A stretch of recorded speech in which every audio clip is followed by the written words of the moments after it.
A 5-year-old boy attacked by a dog on his birthday remains in Children's Hospital in Dallas tonight. Hello, I'm Heather Hayes. And I'm Steve Eager. It's 9 o'clock. Dallas Animal Services says the dog has been euthanized. Its owner, Danica Black, was arrested and charged with a felony. And people who live in the apartment complex where it happened say unleashed dogs have been a problem there for a while. Fox 4 Stephen Dial live at Children's tonight with the update. Stephen.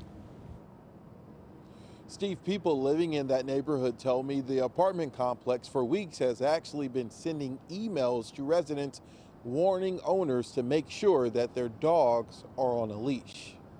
5-year-old Kayvon was supposed to be celebrating his birthday Thursday. His mother, Crystal Wallace, posted on social media saying he was walking home from school with his cousins when he was attacked by a loose dog in far north Dallas. He suffered injuries to his face and throat and had to be checked into the intensive care unit. On his birthday.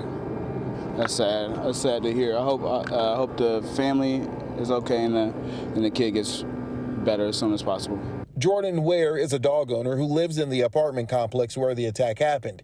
He showed us an email from apartment management earlier this week urging residents to keep their dogs on a leash.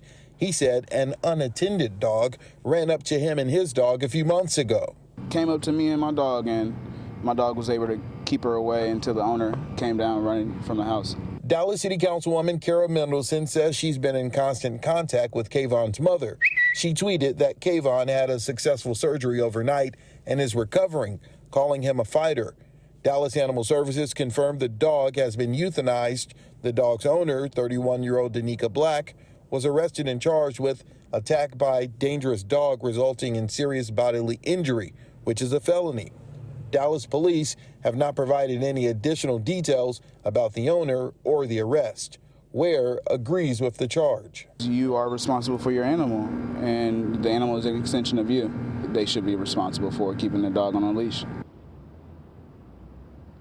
We have not been given a timeline as to how long the boy will be in the hospital here behind me. Meanwhile, neither Dallas police nor Animal Services has released what breed the dog was. There is a fundraiser for the child. In a matter of a couple of hours, nearly $2,000 has already been raised for medical costs.